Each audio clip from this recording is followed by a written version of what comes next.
Hey guys, what's going on? Blaine back for another Netflix review, and today I'm going to be talking about The Stronghold.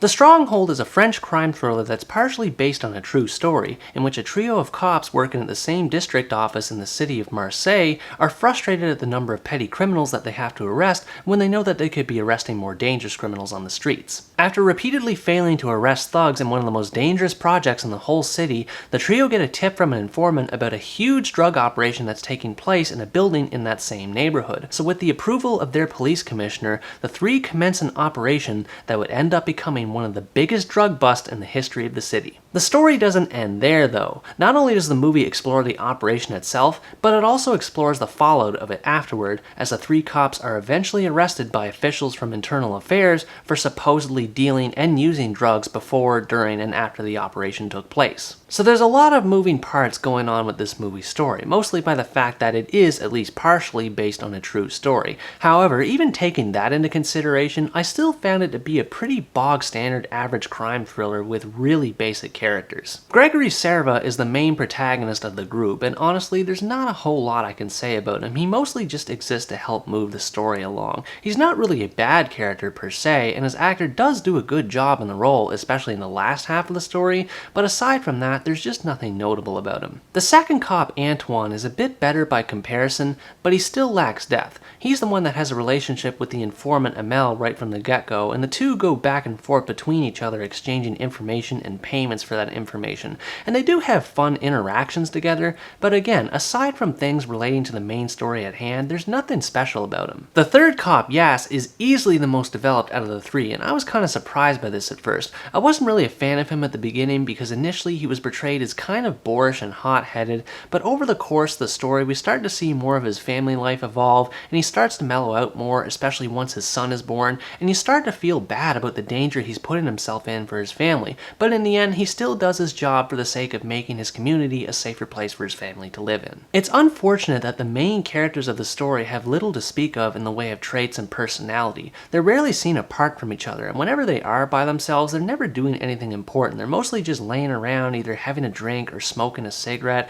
just nothing particularly unique about them whatsoever, and that makes it hard for me to want to root for them and see them succeed. Furthermore, I'm of the opinion that this movie's pacing is all over the place. The first half of this movie's story is kind of boring and doesn't have much going on, while the last half is far more interesting as the cops go head to head with the criminals of the projects as well as with internal affairs afterwards. Seeing them infiltrate the projects and trying to arrest someone inside them at the beginning of the movie is cool at first because it does help the audience to get familiar with the projects. However, they try to arrest one or two other people in the same area after that, and it's really annoying to see them not learn their lesson and fail over and over again. I also felt there were quite a few pointless filler scenes that didn't add anything to this movie's story, like when the cops are having a barbecue together and they're not doing or saying anything that's relevant to the plot at all, and also when they take a kid on a joyride across Marseille and the joyride goes on for like 3 whole minutes. I was like, what are these guys doing? Aren't they supposed to be at work? Once the trio recruits more cops for their operation and it's all finally underway,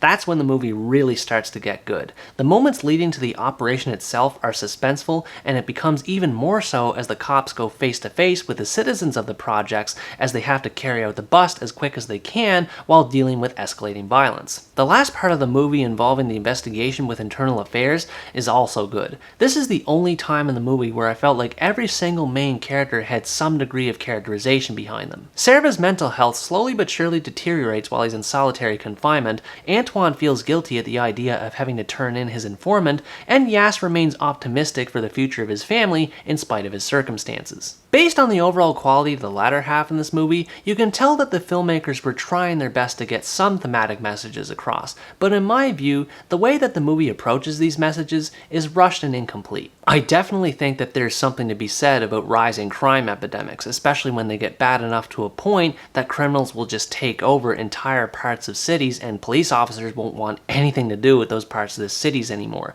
So there's something to be said there about police corruption as well, and I do like how gritty and realistic this movie's take is on those concepts. However, I can't help but feel like the movie is glossing over all these things and basically looking at them only at surface level. We never get a chance to see the other side of the story, that is, the perspective of a character character who actually lives in the projects. Aside from Amel, and she doesn't really count because she's not from the projects. The only connection she has to that area is she has a family member that lives there, and the audience never sees that character. I don't think it was this movie's intention, but this results in pretty much every character associated with the projects being made out to be some kind of criminal, when that's clearly not the case, both in fiction and in real life. I think if the movie devoted less time to its pointless filler scenes in the first half of the story, and focused more time exploring the perspectives of those who actually live in the projects, then I think its messages would have been a lot more clear and effective. Overall, The Stronghold is another run-of-the-mill drug bust flick that is fun to watch, but is muddled and confusing in its messages. If you're a fan of crime movies, particularly those that have drug-related themes and a true story behind them, I suppose you could have some fun when watching this movie. There are definitely worse ones out there. I was surprised to see all the positive reviews this movie had when I finished watching it.